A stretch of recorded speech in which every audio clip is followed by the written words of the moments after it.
यूँ तो मैं अपना गुरु अपने माता पिता को ही मानती हूँ, क्योंकि उन्होंने ही मुझे जीवन जीने की कला दी और प्राथमिक शिक्षा दी। लेकिन प्राचीन काल से गुरु शिष्य परंपरा चलती आ रही है। तो आइए जानते हैं कौन किसका गुरु था। महर्षि वशिष्ठ श्री राम जी के गुरु थे। श्री कृष्ण के गुरु सातपनी मुनि थे, जो द्वापर युग में जिन्होंने श्री कृष्ण ने अर्जुन को गीता का उपदेश दिया। उनके मुनि भी बड़े महान थे। भगवान श्री राम हनुमान जी के गुरु है। पारंपरिक मान्यताओं और कथाओं के अनुसार भगवान हनुमान ने श्री राम को अपना आराध्य स्वामी, मार्गदर्शक, प्रेरणा स्रोत, सर्वोच्च शक्तिमान माना था, न कि औपचारिक रूप से उन्हें अपना गुरु बनाया था। हनुमान जी के मुख्य गुरु वैसे तो सूर्यदेव है, जिनसे उन्होंने सभी वेदों और शास्त्रों की शिक्षा प्राप्त की थी। लेकिन बहुत से लोग हनुमान को श्री राम जी का भक्त मानते हैं।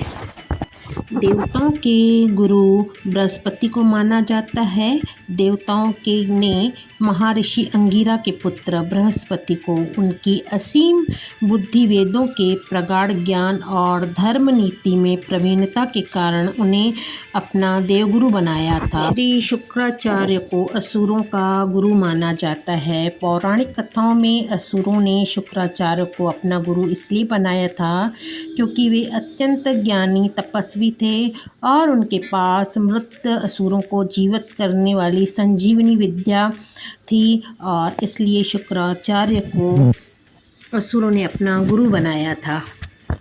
ब्रह्मा जी के गुरु शिव को माना जाता है, क्योंकि सनातन धर्म में भगवान शिव को आदि गुरु, पहला गुरु और आदि योगी माना जाता है। भगवान शिव ने ही संसार को सबसे पहले अध्यात्म का ज्ञान दिया था।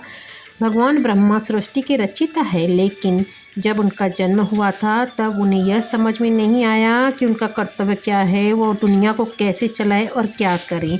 तो इसलिए जो ज्ञान उन्होंने शिव से प्राप्त किया, तो उन्हें शिव का गुरु माना जाता है। गुरु द्रोणाचार्य को अर्जुन का गुरु माना जाता है, क्योंकि अर्जुन को धनुष विद्या का ज्ञान द्रोणाचार्य ने ही दिया था।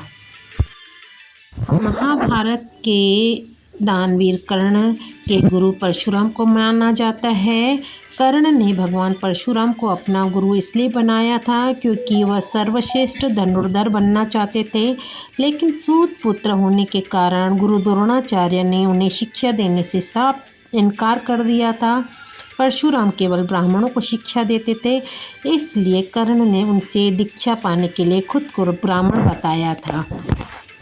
भगवान शिव के प्रथम पुत्र कार्तिकेय के गुरु का समुद्र ऋषि के नाम से जाना जाता है। संभवतः उस समुद्र ऋषि का तात्पर्य भगवान शिव के प्रथम पुत्र कार्तिकेय के गुरु समुद्र ऋषि को माना जाता है।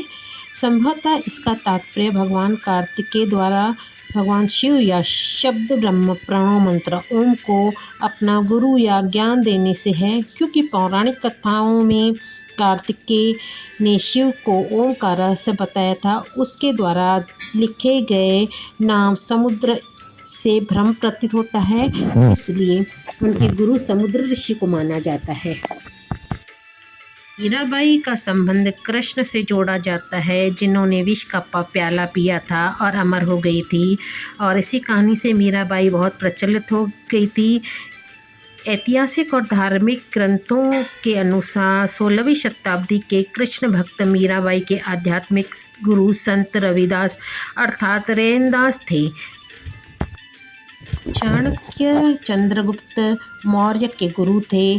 चंद्रगुप्त मौर्य ने आचार्य चाणक्य को अपना गुरु इसलिए बनाया था क्योंकि चाणक्य ने उनकी असाधारण नेतृत्व क्षमता को पहचाना, उन्हें उचित शिक्षा दी और नंदवंश के अत्याचारों से देश को मुक्त कर एक अखंड साम्राज्य बनाने का संकल्प लिया था। यह एक योग्य छात्र और श्रेष्ठ मार्गदर्शक का ऐतिहासिक मेल है। रामायण के रचयिता तुलसीदास जी के गुरु नरहरि दास जी को माना जाता है। गोस्वामी तुलसीदास ने संत नरहरि दास को अपना गुरु इसलिए बनाया क्योंकि बचपन में माता पिता द्वारा त्यागे जाने और अनाथ होने पर नरहरि दास ने ही उनका पालन पोषण किया था और उन्हें राम कथा सुनाई थी और ज्ञान का मार्गदर्शन दिया था। आगे चलकर तुलसीदास जी ने ही रामायण की रचना की। मराठा साम्राज्य के छत्रपति शिवाजी के गुरु समर्थ रामदास को माना जाता है। छत्रपति शिवाजी ने समर्थ रामदास को अपना आध्यात्मिक गुरु इसलिए बनाया क्योंकि वे संत रामदास के महान विचारों, राष्ट्र प्रेम, हिंदवी स्वराज्य के निर्माण और धार्मिक सांस्कृतिक पुनरुत्थान के कार्यों को अत्यधिक प्रेरित करते थे। मराठा साम्राज्य के छत्रपति शिवाजी के दूसरे गुरु दादाजी कोंडदेव को माना जाता है। दादाजी कोंडदेव ने उनको राजनीतिक गुरु व संरक्षक के रूप में माना जाता है। छत्रपति शिवाजी महाराज ने दादाजी कोंडदेव को औपचारिक रूप से अपना गुरु नहीं बनाया था, बल्कि उनके पिता शहाजी राजा भोसले ने उन्हें बाल शिवाजी और माता जीजाबाई के पुणे जागीर की देखभाल और उनके संरक्षण के लिए नियुक्त किया था। दादाजी कोंडदेव एक कुशल प्रशासक थे। उन्होंने बचपन में शिवाजी को राजनीतिक, युद्ध कला और शासन प्रबंधन के गुण सिखाए थे, इसलिए शिवाजी के गुरु को दादा कोंडदेव के नाम से भी जाना जाता है। संगीत सम्राट तानसेन के गुरु स्वामी हरिदास थे। स्वामी हरिदास एक महान संत, भक्त, कवि और उच्च कोटि के संगीतकार थे। संत कबीरदास के गुरु रामानंद जी है। संत कबीरदास ने दुनिया को यह संदेश देने के लिए स्वामी रामानंद को अपना गुरु बनाया था कि मोक्ष और ज्ञान प्राप्ति के लिए गुरु धारणा करना आवश्यक है तथा समाज में यह स्थापित किया जा सके कि सच्चा ज्ञान किसी भी ऊंच नीच या जात पात के बंधन से परे होता है। सूरदास जी के गुरु वल्लभाचार्य थे। सूरदास का जन्म 1540 ईस्वी में लगभग हुआ था और वल्लभ संप्रदाय में ऐसी मान्यता है कि वल्लभाचार्य सूरदास के 10 दिन बड़े थे और वल्लभाचार्य का जन्म एकादशी को हुआ था और उनमें अद्वितीय क्षमता थी। वे सूरदास जी के गुरु थे।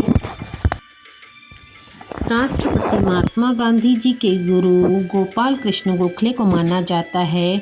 महात्मा गांधी ने गोपाल कृष्ण गोखले को अपना राजनीतिक गुरु इसलिए बनाया क्योंकि वे उनकी सादगी भरे जीवन, देश के प्रति सेल्फनेस सर्विस, निस्वार्थ सेवा, सत्यनिष्ठा और भारतीय राजनीति की गहरी समझ से बेहद प्रभावित थे। जब गांधी जी 1915 में दक्षिण भारत से भारत लौटे तब उन्होंने गोखले जी से ही पूरे भारत भ्रमण करने की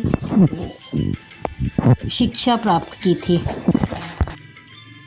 स्वामी दयानंद सरस्वती के गुरु स्वामी विरजानंद को माना जाता है। स्वामी दयानंद सरस्वती ने सत्य की खोज और वेदों का सही ज्ञान पाने के लिए स्वामी विरजानंद को अपना गुरु बनाया था।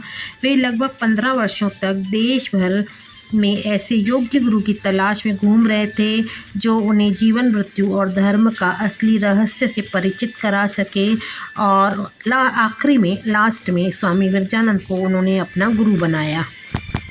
सुभाष चंद्र बोस के गुरु चित्तरंजन दास को माना जाता है। नेताजी सुभाष चंद्र बोस ने देशबंधु चित्तरंजन दास को अपना राजनीतिक गुरु इसलिए बनाया था क्योंकि वे उनके महान त्याग, क्रांतिकारी, राष्ट्रवादी युवाओं को समझाने की अद्भुत क्षमता और निस्वार्थ नेतृत्व से प्रभावित थे।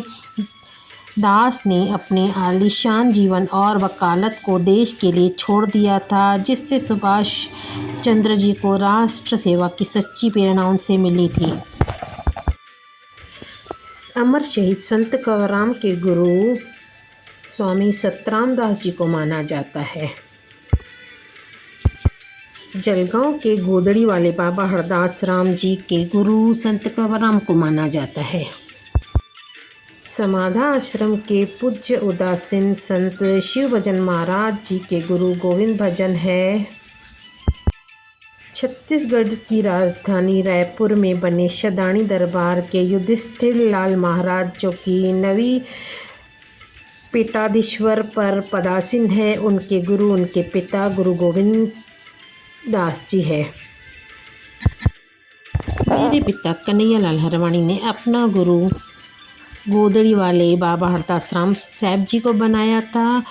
आध्यात्मिक मार्ग पर आगे बढ़ने, जीवन के सही उद्देश्य को समझने और ईश्वर प्राप्ति के लिए गुरु बनाना जरूरी है, और उन्होंने बाबा हरदास राम जी की सेवा को देखते हुए उन्हें अपना गुरु बनाया था। जागृति हरवानी के गुरु साईं साधराम है, क्योंकि नामदान, दीक्षा, ध्यान साधना की शिक्षा उन्हें साईं साधराम से प्राप्त हुई है।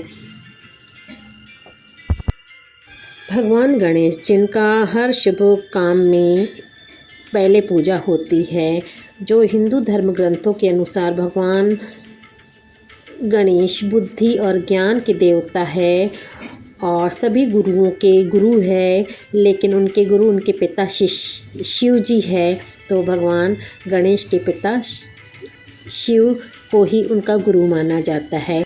दोस्तों, आज गुरु पूर्णिमा है और आप सबको गुरु पूर्णिमा की जागृति इंडियन न्यूज़ वर्ल्ड की तरफ से हार्दिक शुभकामनाएं।